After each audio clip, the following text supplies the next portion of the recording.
Capítulo 6. A conspiração do diabo. Quando eu era um jovem cristão em crescimento, pensava algumas coisas sobre Deus que me roubavam qualquer desejo de construir um relacionamento mais íntimo com Ele. Disseram-me que quanto mais eu soubesse sobre Deus, mais Ele me responsabilizaria por esse conhecimento. E assim minha punição por não corresponder às suas expectativas seria mais severa que a de alguém que soubesse menos. A partir do momento em que recebi esse ensinamento, soube exatamente o que não fazer. Decidi não tocar mais na Bíblia, já que quanto mais eu soubesse, mais seria punido por Deus. Ora vamos, não sou nenhum bobo. Era melhor ser ignorante do que aprender mais acerca da palavra e atrair uma punição ainda maior se eu falhasse. Então deixei a Bíblia de lado e me recusei a aparecer em qualquer classe de estudo bíblico. Simplesmente fiquei longe de qualquer coisa que pudesse me incriminar ainda mais. Também me ensinaram que quanto mais perto de Deus eu chegasse, mais provas e tribulações eu experimentaria. Você já ouviu isso alguma vez? Novamente, quando percebi o que esse ensinamento significava, pensei, eu não sou bobo, não quero nem saber de provas para me sufocar. Daquele ponto em diante, eu não quis mais chegar perto de Deus. Você consegue perceber o quanto os ensinamentos errados sobre Deus podem roubar tudo o que Ele tem para você? Na medida em que eu crescia no meu relacionamento com o Senhor, Ele abriu meus olhos e eu percebi que os ensinamentos que eu tinha recebido não eram verdadeiros. Ao contrário do que eu tinha aprendido, descobri que quanto mais perto eu chegasse de Deus, mais perto ficava da resposta para todos os meus problemas. Fui chegando mais perto do fazedor de milagres, fui me aproximando daquele que cura, fui chegando mais perto do provedor, meu Jeová Jireh. Enquanto você continuar a ter uma percepção errada de Deus e se afastar dele, o diabo conseguirá mantê-lo preso em uma vida de derrota. Quanto mais da verdade de Deus você souber, mais a verdade irá libertá-lo de crenças errôneas que não estão fundamentadas na sua palavra. De fato, o diabo adoraria que você tivesse medo de Deus de um modo doentio e assim ficasse longe de sua única fonte de ajuda. O diabo adoraria que você ficasse longe da Bíblia, porque é o livro que contém a sua herança. Ela diz o que pertence a você por intermédio do sangue de Jesus Cristo. O diabo adoraria que você não descobrisse a verdade. Assim ele poderia mantê-lo em cativeiro, na doença e na pobreza. Enquanto você continuar a ter uma percepção errada de Deus e se afastar dele, o diabo conseguirá mantê-lo em uma vida de derrota. Ele adora puxar a lã sobre os olhos das ovelhas de Deus para cegá-las e privá-las de uma vida de vitória e liberdade. Há uma conspiração do mal para mantê-lo derrotado. O diabo está usando ensinamentos errôneos sobre Deus para cegar e confundir o povo de Deus. Deus nos castiga com doenças e enfermidades? Um dos ensinamentos mais maléficos de que já ouvi falar é que o próprio Deus nos castiga com doenças, enfermidades, acidentes e tragédias. Quando eu era adolescente, um dos líderes da mocidade em minha igreja anterior se envolveu em um horrível acidente que quase o matou. Um dos líderes da igreja reuniu alguns dos nossos jovens para ir ao hospital visitar aquele jovem líder acidentado. E todos fomos juntos no carro do líder que planejou a visita. Enquanto dirigia, ele começou a se lamentar. Por que isso aconteceu com ele? Eu não entendo. Por que o castigo de Deus para ele está sendo tão severo dessa vez? O que será que ele fez para levar Deus a castigá-lo desse jeito? Como um jovem cristão, ouvindo meu líder da igreja lamentando o castigo de Deus, você consegue imaginar como me senti quando percebi que Deus estava por trás daquele acidente? Honestamente, isso me aterrorizou dia e noite pelo resto da minha vida.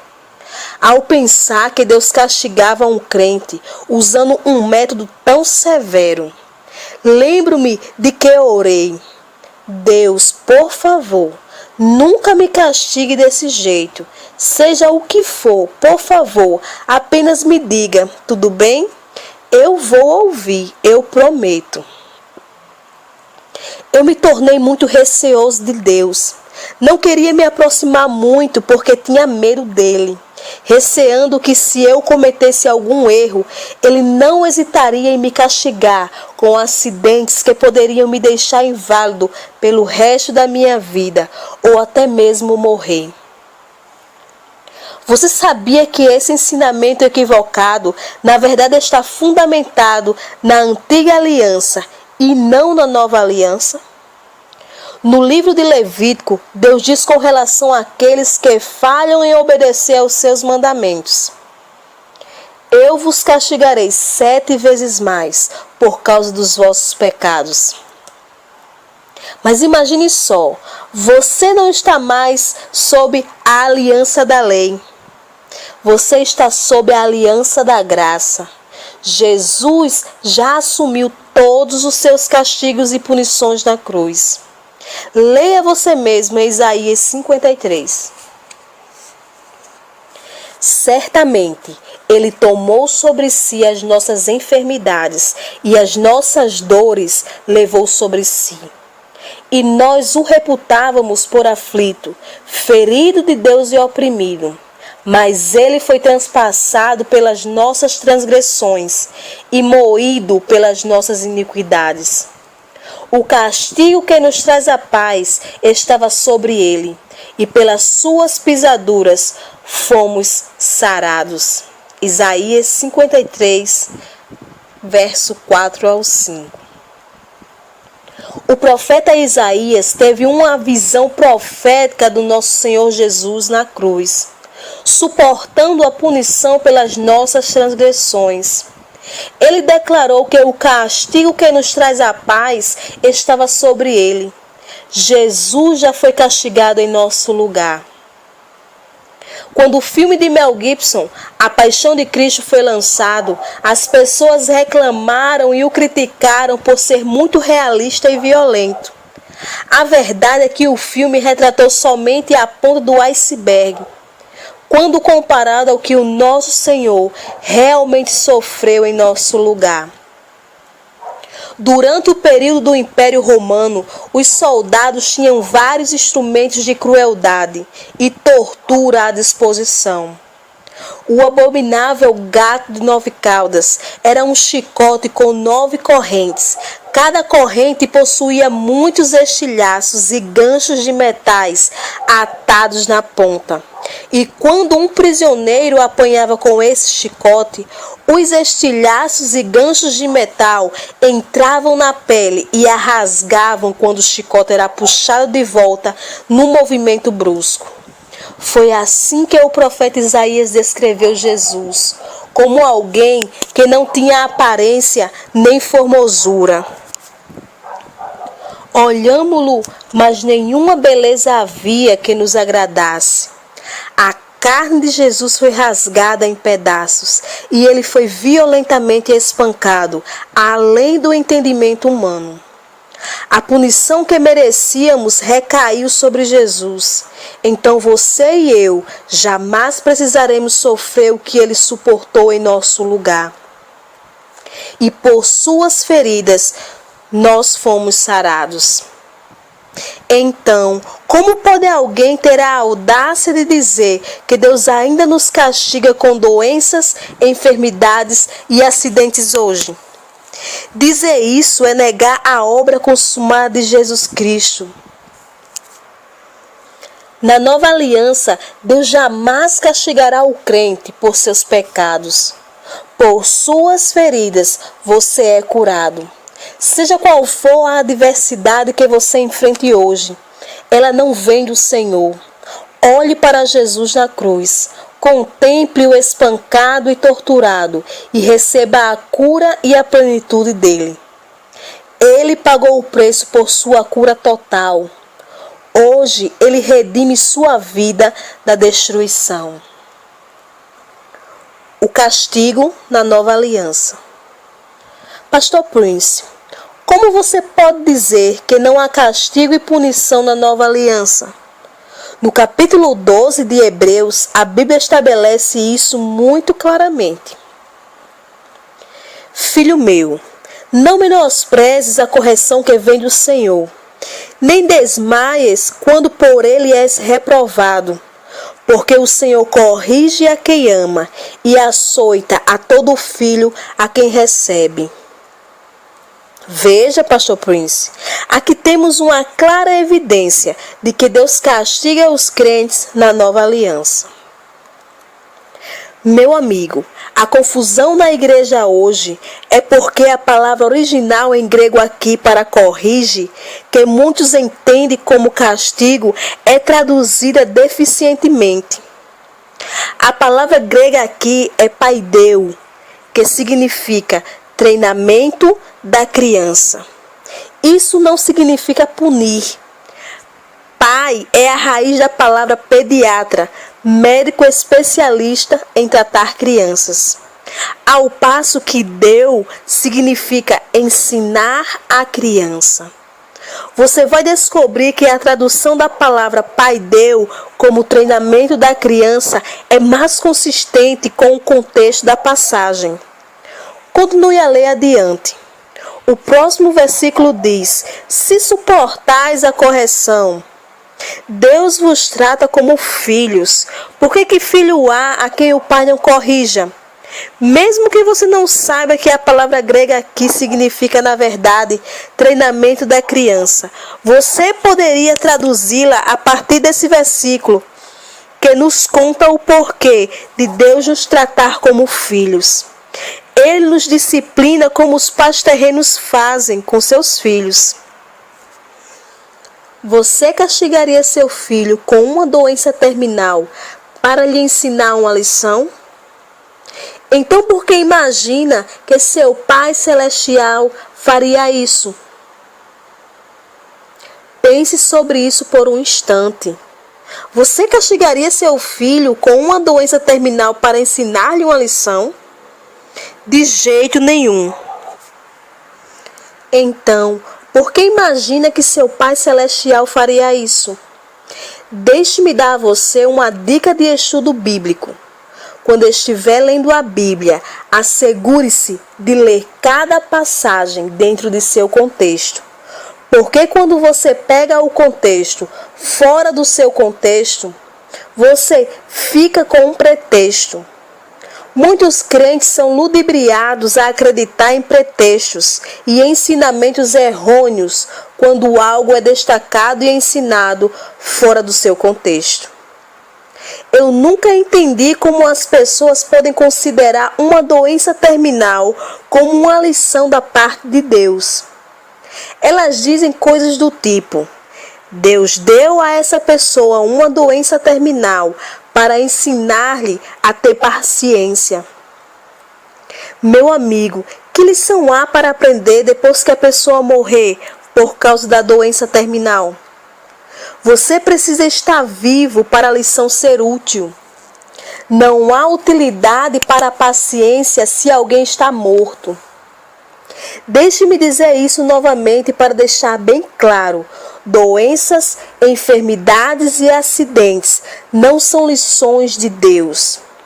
Quando você treina uma criança, transmite a ela lições que ensinam coisas que a beneficiarão no futuro. Não há futuro se a criança estiver morta. Deus jamais usaria doenças e acidentes para ensinar a você e a mim, seus filhos, lições.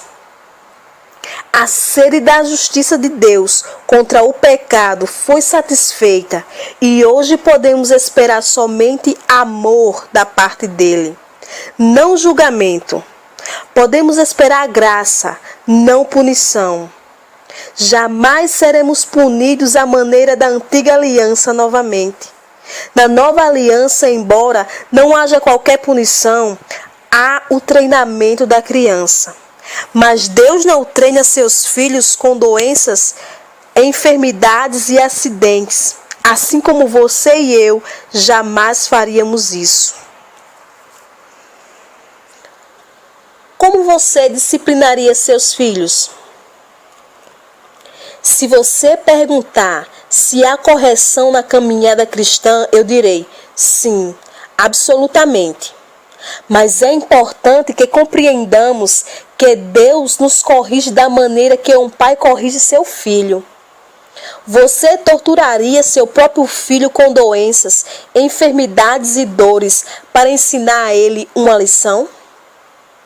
Você forçaria seu filho a colocar sua mão no fogo até que o cheiro de carne queimada impregnasse a cozinha, para lhe ensinar dessa maneira a não brincar com o fogo ou a não tocar no fogão?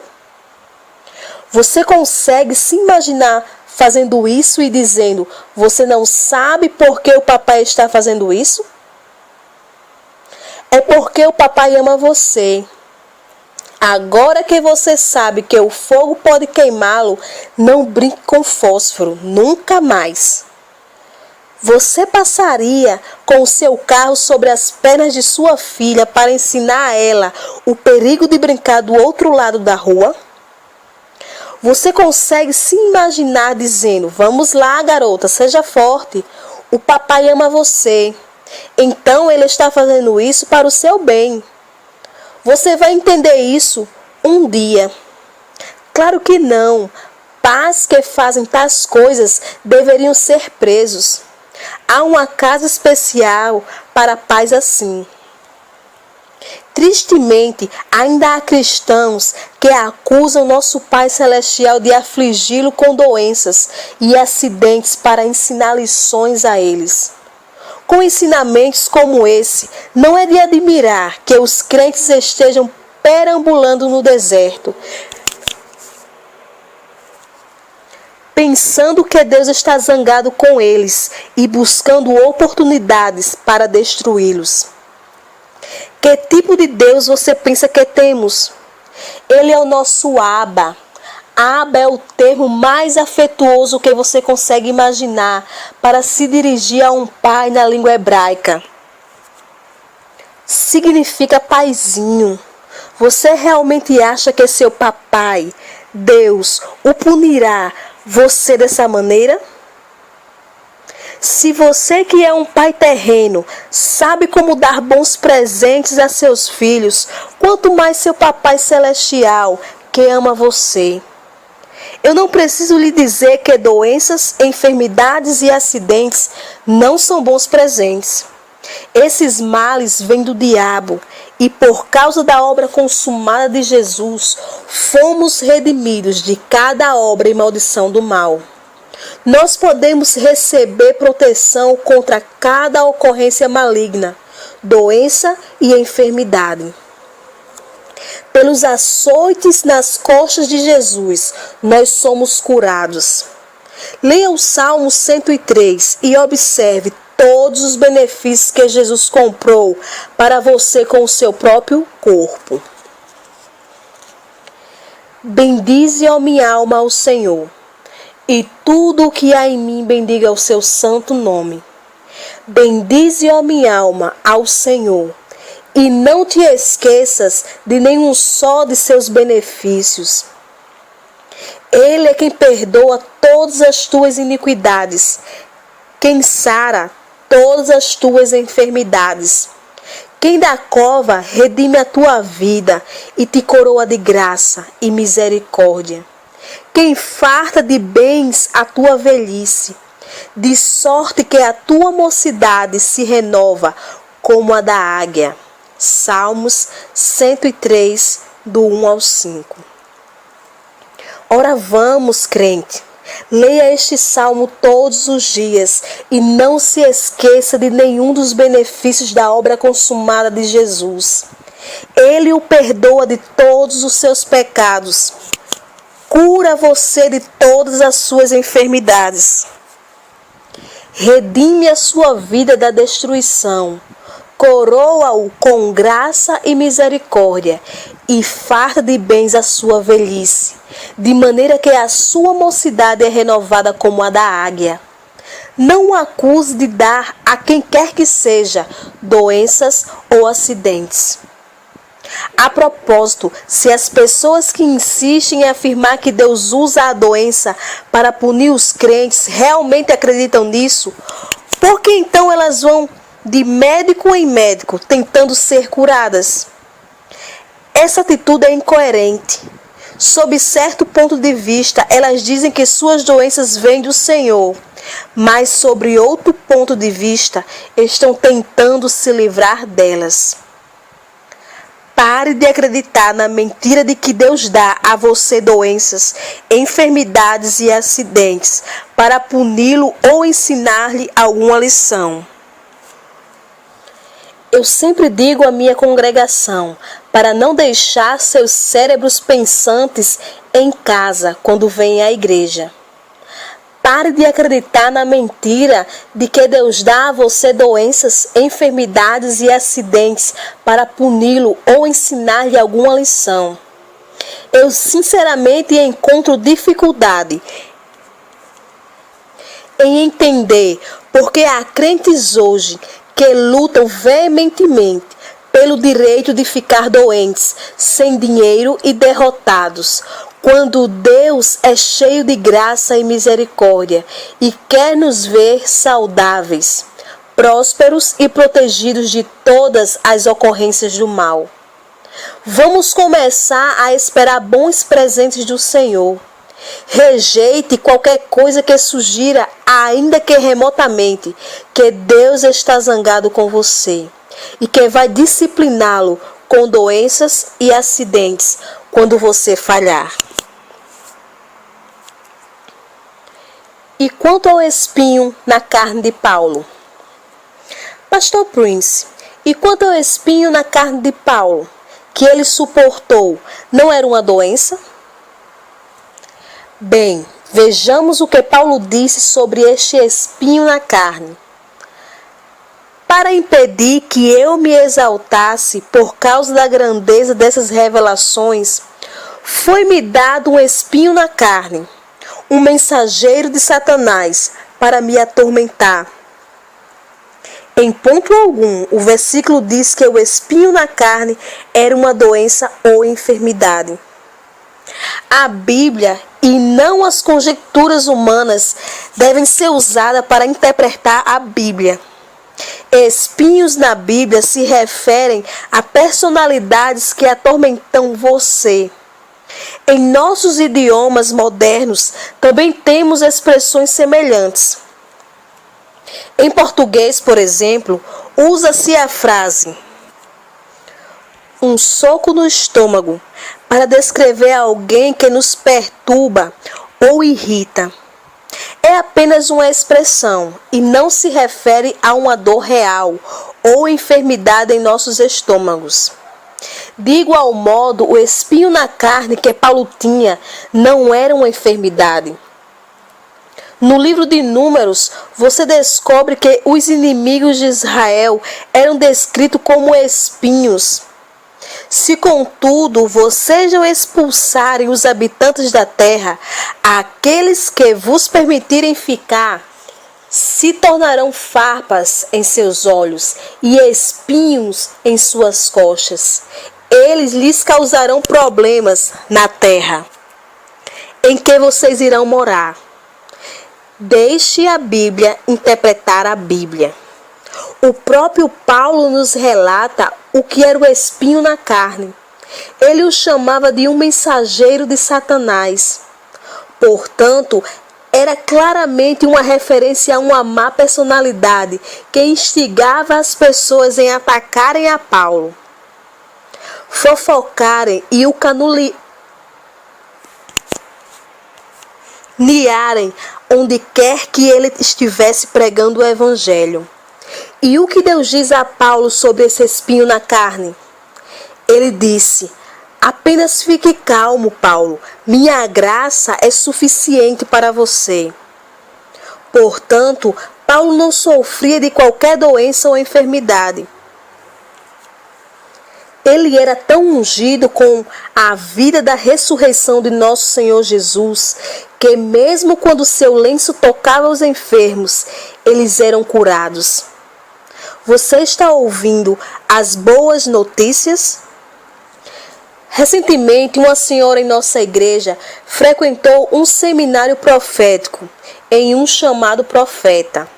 Lhe disse que a razão pela qual o filho dela tinha uma deficiência era que havia pecado na vida dela. Você já caiu nessa mentira alguma vez?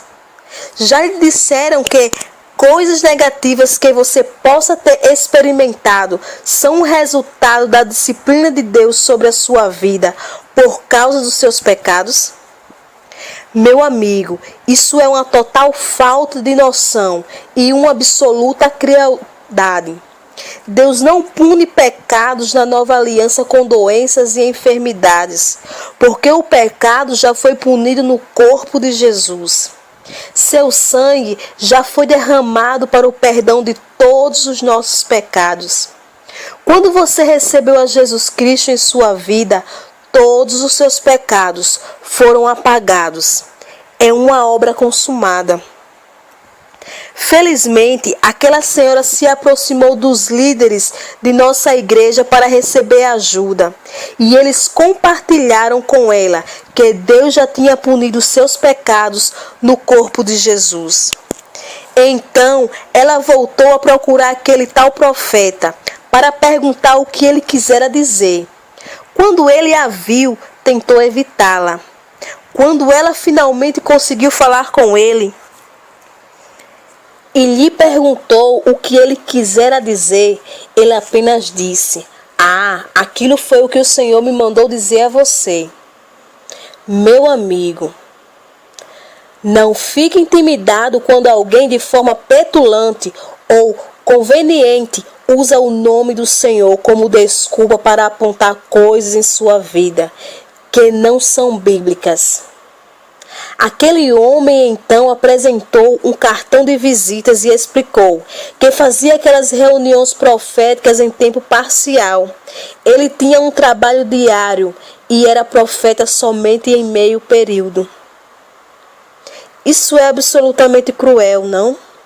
O povo de Deus é precioso.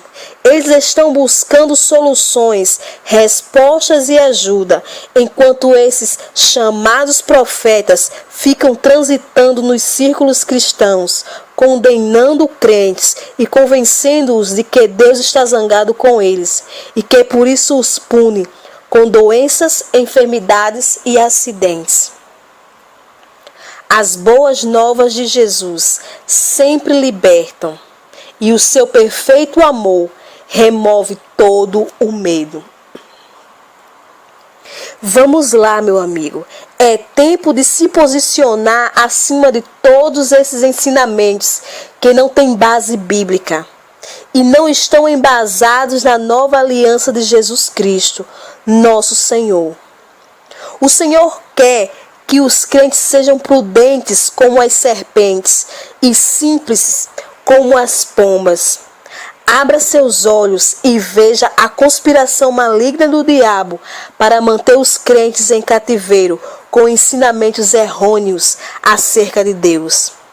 Ensinamentos esses que não são fundamentados na nova aliança da graça.